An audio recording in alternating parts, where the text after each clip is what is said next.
Kita memiliki teman, lalu teman kita dalam keadaan tertentu suka meminjam uang. Akan tetapi untuk mengembalikannya suka mundur dari batas waktu. Bahkan kadang suka lupa. Nah, ini kebanyakan orang yang berhutang seperti ini. Ya, sudah ngasih batasan waktu 3 hari, ternyata mundur, ya, sampai sebulan. Sebulan diingatkan lagi, mundur lagi. Ya, nanti lama-lama kalau diingatkan terus malah marah. Padahal itu diingatkan, ya. Dan itu kewajiban dia, diingatkan malah marah. Bahkan dulu ya ada berita orang dibunuh oleh orang yang berhutang kepadanya. Kenapa? Salahnya karena dia selalu mengingatkan orang tersebut agar membayar hutangnya, subhanallah. Allahul musta'an. Baik, pertanyaan saya, jika kita memberikan peringatan kepada teman kita juga tentang fulana suka meminjam uang tapi suka mengulur waktu untuk membayar, apakah hal ini diperbolehkan, Ustaz? Hanya agar menjaga untuk tidak terjadi permusuhan di kemudian hari. Ini termasuk dalam kategori ghibah? Jawabannya iya, ya. Itu termasuk ghibah, tapi ghibah yang dibolehkan. Itu termasuk ghibah karena masuk dalam hakikat dzikruka akhaka bima yakrah. Ghibah adalah menceritakan tentang temanmu sesuatu yang tidak suka dia sebutkan. Sesuatu yang tidak suka dia sebutkan. Jadi aib-aibnya. Dan mengulur pembayaran hutang itu aib. Sehingga ya perbuatan seperti ini termasuk ghibah, tapi dibolehkan. Apa dalil pembolehannya? Dalil pembolehannya adalah yang pertama hadis Nabi Muhammad SAW, matlul ghaniyyi dzulmun yuhillu 'irdahu wa 'uqubatah.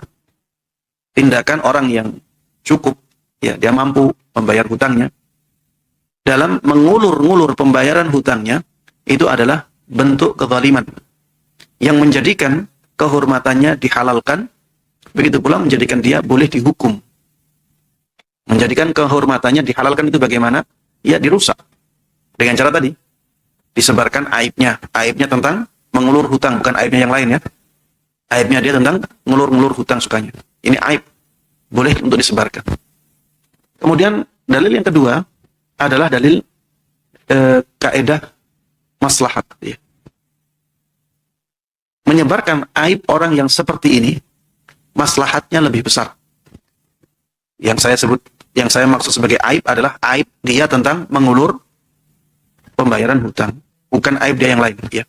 Menyebarkan aib yang seperti itu maslahatnya lebih besar daripada mudaratnya. Karena kalau kita tidak berikan peringatan kepada orang lain tentang orang ini, maka bisa jadi korban akan semakin banyak.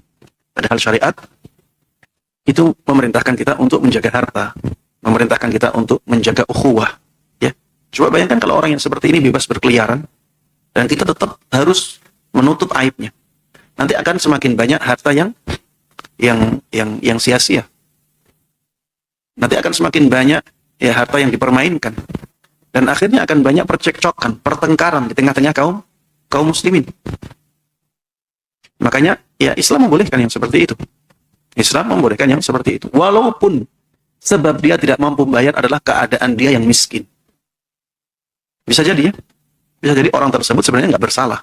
Kenapa nggak bersalah, Ustaz? Iya, karena memang keadaannya tidak mampu bayar. Tapi tetap saja itu akan mendatangkan mudarat kepada banyak orang. Maka lebih baik disebarkan. Lebih baik disebarkan. Maslahatnya lebih besar. Memang ada mudaratnya, ya. Mudaratnya apa? Tersebarnya aib seseorang. Tapi maslahatnya lebih besar. Apa maslahatnya? Ya, tidak ada pertikaian di tengah-tengah kaum muslimin, ya. Kemudian terjaganya harta. Wallahu a'lam.